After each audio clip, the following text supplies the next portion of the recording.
Thank you so much for choosing Mwangaza Prime News this evening. My name is Kelvin Kariba and our sign language interpreter is Laurin Wamboi. Wherever you are watching us from, welcome to our 9 p.m. bulletin, and we start with the governor for Nyamira impeachment case. Nyamira Governor Amos Nyaribo today formally denied all charges of gross violation of the Constitution and abuse of office as his impeachment trial began before the full Senate plenary.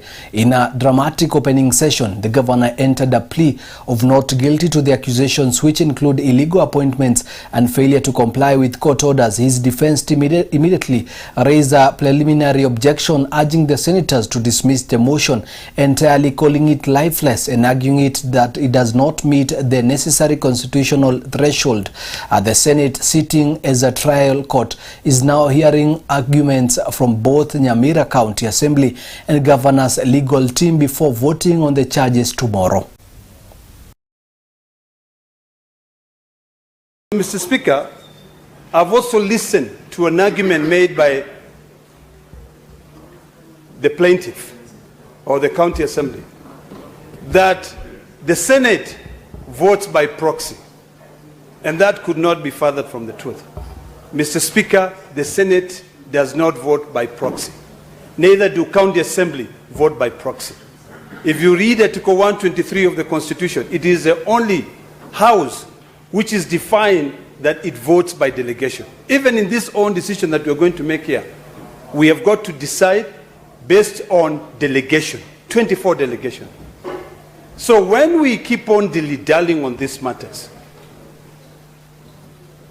Mr. Speaker, we'll be making a joke or a mockery of this House. Mr. Speaker, there is nowhere in the Constitution of Kenya, or even the law which is now guiding this impeachment process, because I'm still of the view that Parliament has not yet acted on Article 181(2) on coming up with a legislation that defined the impeachment process. But if we say we limit ourselves to the issues of Section 33 of the County Governments Act, there is nowhere that says that as a member elected by the people of Narok County, I can delegate my vote to the people of Kericho to be able to vote on my behalf. It is absolutely not possible. We can dilly-dally, we can pussyfoot, but the fact is, when it comes to appeal, we have to put it into a legal test. And the question to ask is this: in Nyamira County, what is the number that defines 75% of all the members elected in Nyamira County? So, Mr. Speaker, I'm very clear on my mind that 2/3 is 24, and the county assembly and the county governor has all attested that the people who voted were 19, because I'm not going to vote. And the number that they brought, the county assembly brought the number of 23. So whether you call it 2/3, using the numbers that you want to create of the people present, the law is quite clear and you cannot bend it. In this vulgar fraction of Nyamira, what is the denominator? What is the total population of members of county assembly to whom the percentages and fractions can be applied? Mr. Speaker, once we sort that out, this situation in Nyamira will no longer be vulgar. It will be pretty clear on whether we can proceed or not. From that, Agriculture Cabinet Secretary Mutahi Kagwe today assured Parliament the government's sweeping reforms in the sugar sector will be carried out with the welfare of all workers, including those being relieved of duty and the new generation entering the industry at the forefront. Appearing before Parliament, the CS confirmed that the government's plan, which involves the leasing of public mills to private investors, is designed to be socially responsible, while acknowledging that some existing employees may exit through retirement or redundancy. Kagwe emphasized that the state remains committed to clearing all pending arrears owed to workers in public sugar factories. Mr. Speaker, on the issue of Miwani, yes, we in the ministry are as concerned as the people of Miwani on this issue. And as you can see, it's a matter that has been going on for over 20 years, or in fact it's almost 30 years of litigation that has been going on this matter. And I think the decision to try and resolve the matter through the cabinet memo that is there is probably the way out of it. And once the settlement is made, then the farmers can decide and the people can decide whether indeed that is a settlement that they feel is fair or not. But Mr. Speaker, this is a matter, of course, I am continuously engaging with the Attorney General as the legal mind of the government, as it were. Mr. Speaker, on the issue of Busia Sugar Company, yes, I am aware that there are 2 factories in the Busia area. And I also know that the issue of Uganda in terms of transporting. But Mr. Speaker, let me make it clear that as much as we have invested and as much as we have leased sugar, we are not yet in Kenya sugar sufficient. Let me clarify that for clarity, so that you don't go throwing, acquiring Uganda sugar when we need it, when we might still need it. Mr. Speaker, the 4 sugar factories that we are talking about were really downtrodden for many, many years. And even though the production of sugar went higher, last year, from about 500,000 metric tons to about 814,000 metric tons, our consumption is still over 1 million. And the long and short of it is that we have been relying on Comesa sugar to fill the gap that we have got. The other issue is that as we embark on the modernization of the factories, we are likely to do 2 things. Number 1 is that and through CARO and through the Sugar Board, we want to start implementing new sugar varieties. That means that certain areas you probably replant sugar varieties, hopefully that to take a shorter period. I think the other issue, Mr. Speaker, as you well know, is that we had to stop cane harvesting in order for cane to mature, because for a long time farmers have harvested quantities of sugar but don't get commensurate prices because of the quality of the sugar.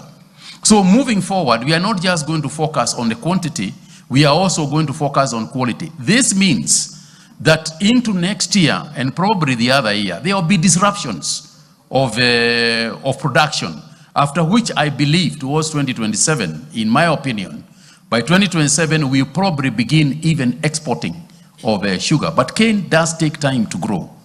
And the varieties that we want to produce will take time to grow. So, Mr. Speaker, if there is somebody from Uganda, please just first of all ensure that they are licensed they are authorized to bring the sugar, don't ban them.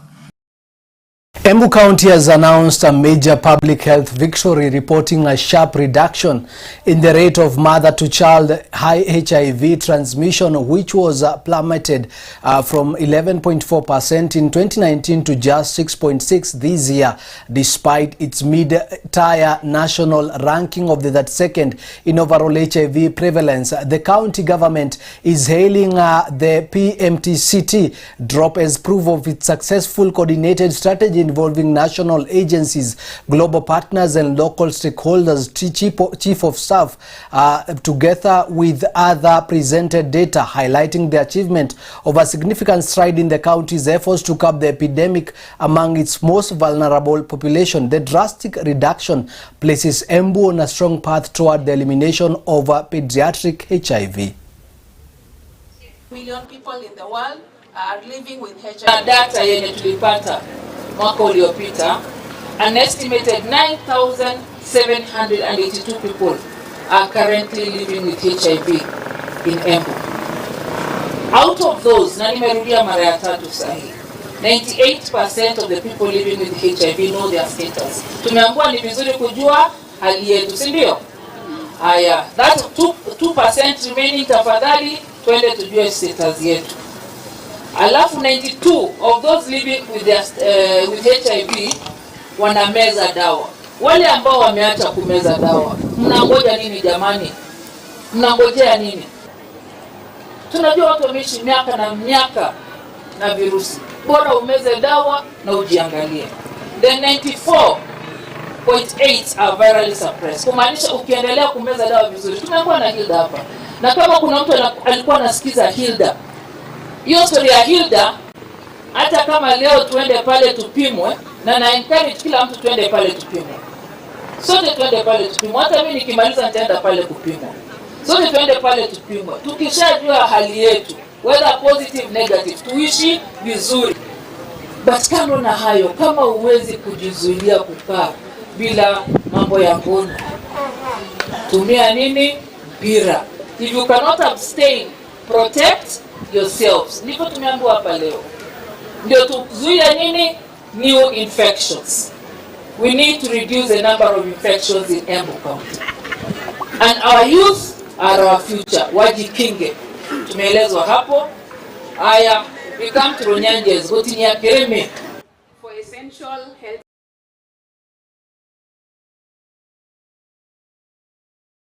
The Teachers Service Commission Medical Insurance Scheme covering teachers nationwide, including those in Nakuru, is currently undergoing a significant shift of a new comprehensive cover managed by the Social Health Authority (SHA) under the Public Officers Medical Scheme Fund. This transition has been largely welcomed by teachers' union like NAT and Kupetu, despite acknowledging initial implementation challenges such as registration hurdles and occasional hitches in hospital admissions. Remain optimistic. The union and the TSC have praised the vastly expanded network of hospitals and also the enhanced benefits, including better coverage for specialized care, together with automated processes. It is real time. Pre-authorization time is zero time because you just key in the ID number and your data pops up. And that's a transition, the smooth transition. We ensure that has to be there so that our teachers do not have a problem. And the other thing is that in this cover now, it is taking care of 5 dependents. And therefore it means that the teacher, who is the principal person, and 5 more dependents under him or her. And that's definitely widens the scope of cover. What we want to assure all the teachers in this country is that this program or comprehensive medical cover is working in all hospitals in this country. Where we have challenges, we are working very closely with SHA at the national level and the county level. Every county we have officers from SHA, and we have officers that we are working with within the Teacher Service Commission. We also have a team from the unions, the KUPET, KUSNET, and NAT. They are within the management team, so that when teachers have a challenge, they have channeled to communicate to all of us, and then we promptly address their issues. My name is Gyosh Anthony, the Executive Secretary at Nakuru. We are able today to host the Commission Chair and the Commissioner, plus my colleague, Regional Director and our County Director, and the teachers and the SHA team and the management of this facility. We call upon maybe the Commission Chair and your team, the CLI across the country, maybe of other facilities, which we are going to share with you after this, whereby maybe you have not entered in the agreement, signing of the agreement and so on, like the faith-based facilities, like we had as Third Kijabi Hospital, Mission Hospital, and others, so that at least we can come on board. My name is Dr. James Waweru, the Medical Superintendent, Nakuru County Referral and Teaching Hospital. So we are ready for these teachers, for the numbers. Of course, we have to increase the number of SHA clerical staff, and of course the clinic officers, doctors who are dealing with these patients. The good thing is that we have, currently we have modern equipment. We have a new CT scan, a new lab. So we are expecting the teachers, and we are promising the teachers the best care. People living with disability in Vihiga County have been asked to apply for jobs and tenders to get empowered. This was said by Vihiga Governor Dr. Wilbur Chilo during the International Day for the People Living with Disability event held at Vihiga County on Wednesday, 3rd December 2025. Chilo regretted that many people living with disability in Vihiga County lived dejected lives. The situation that calls for quick intervention. He challenged them to wake up from their slumber and go for jobs and tenders being advertised by his administration. Hii ofisi, hawa watu wawili sasa tumeandika hapa, kazi yao ni masilahi yao kujua kwamba, kwanza nataka pamoja na idara yetu wahakikishe wameandikisha watu wote walemavu, wako na ulemavu wote, wote Vihiga. Waandikishe hawa na mahali anatoka na kijiji na ile kitu ingine ambayo inaitwa GPS, pahali anatoka kwa nyumba yake, so that tukitaka kutafuta yeye tunaweza enda kwake direct. So kitu ya kwanza, na hiyo idara yenu nani anasimamia hapa, chief officer, kwanza mimi sifanyi kazi ambao sielewi na dili na nani. Lazima nielewe ni watu gani na dili nao. So hawa walemavu wangu wote, make sure unawasajili wote na una mapu hawa. Hata ukinionyesha kwa mapu nione huyu kwake ni hapa, hapa ni kwake, na tuko na hiyo teknolojia ya kufanya hiyo. Hata ndio nilikuwa nasindua hapa. So mtakuwa na mpangilio, na mko na vijana, nimeandika vijana ambao wamesoma, wapatie gari waende kwa kila mmoja wao, wanaandikisha kila habari yake na kuweka kwa kompyuta, halafu mimi nitaisomea hapa. From that story, we are taking a short commercial break, but we'll be right back with more stories. Don't go too far. Hii ofisi, hawa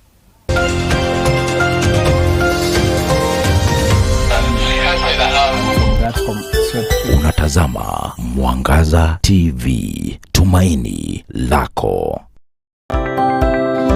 Is your home ready for an upgrade? Tired of furniture that's just ordinary? Welcome to Grandmark Furniture Hub, where high quality meets visionary design. We craft pieces that transform your space. Imagine sinking into our luxurious ultra comfortable sofa sets, or gathering you or your family around a stunning modern dining table set. Premium beds that scream quality and comfort. Stylish coffee tables, TV stands that elevate your living room. Side cabinets and office furniture that brings warmth and productivity together. From the softest fabrics to flawless hand-finished detail, every item reflects our promise, creativity and beyond, letting your style shine and allowing your furniture to tell your story. Ready to experience the Grandmark difference? Visit our Nairobi Utawala branch at Heritage Plaza or call us through 0710-228-888 or our Kisitown branch at Magoma Peugeot Plaza adjacent to Quickmart Enchiro, or call us via 0797-089-048 or connect with us on all social platforms at Grandmark Furniture Hub. Grandmark Furniture Hub, creativity and beyond.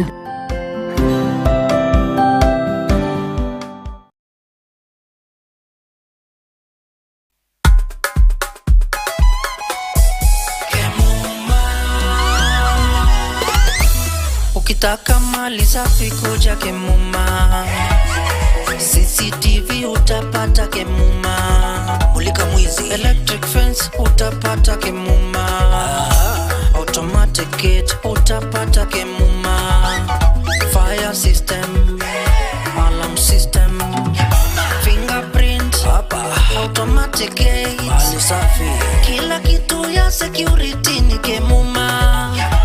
Tumetambulika Kenya nzima Kemuma. Twende nalo Kemuma, njoo na mimi Kemuma, twende Kemuma. Vitu ni fresh Kemuma, mali yote fresh, hapana deal na mtumba, kila kitu ni fresh. Ukitaka mali safi, njoo na mimi twende Kemuma Engineering System. Kwa security tuko fiti, hatuna competition, wanajua tuko fiti. Suka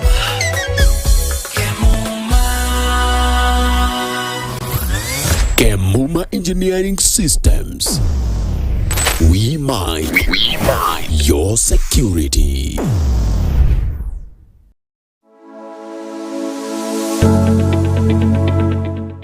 Ukiwa na biashara yako ambayo ungependa imfikie mteja wako vyema na kwa njia sabamba, zungumza nasi kupitia 0758487904 0758487904.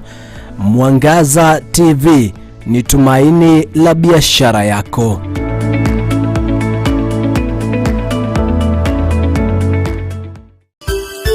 Unatazama Mwangaza TV, tumaini lako.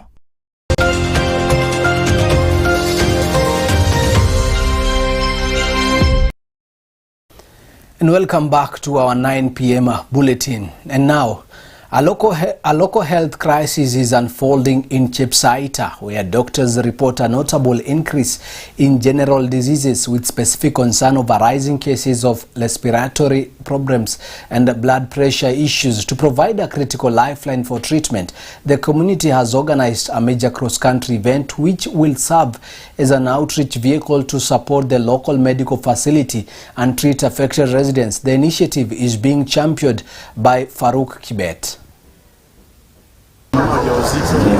Tuko na nurses ambayo sisi tunaamini ni daktari. Kimuuliza mama ya miaka umri imeenda, naamini nurse ni doctor. So I want to encourage the county government and national government to start planning for villages. Here at Chepsaita we need an hospital that can absorb different people in this, because you've seen even mental, we only know mental illness ikiwa mtu unaenda Mathare. Now we've seen here NHIF ilikuwa inapora wananchi, SHA inasaidia wananchi, na mimi naambia wenye pesa mingi, wenye pockets za pesa ambayo wanapeleka watoto wao nje wakikonjeka, kwamba tafadhalini msibebe dhambi kwa midomo zenu. SHA inafanya kazi. The common ailments that we are coming across, most of them are usually respiratory infections, the coughs, the chest pain. Then we also have gastrointestinal issues of vomiting or loss of appetite. Then we are also now noting patients with diabetes. Like one of the patients we were treating, we noted when he did one test is that he has been having blood sugar for a long time. We have also noted our people are getting hypertension, as the governor has said. I think we are living in stressful times, so we need to know how to manage hypertension. We need to engage in exercise. We need to engage in good diet, watu wakule vizuri. And of course we also need to know how to manage our stress. Nataka kuhakikisha kwamba Uasin tuko na afya. We have 138 facilities, na tungependa sana tuinue hospitali zingine zikuwe referral hospitals within the wards. Ile ward moja kama kuna hospitali 3, 4, 5 masanati, tunataka moja ikuwe referral ya hizi kabla tujaenda ile referral ya ukweli ya sub county ama ile ya MTRH.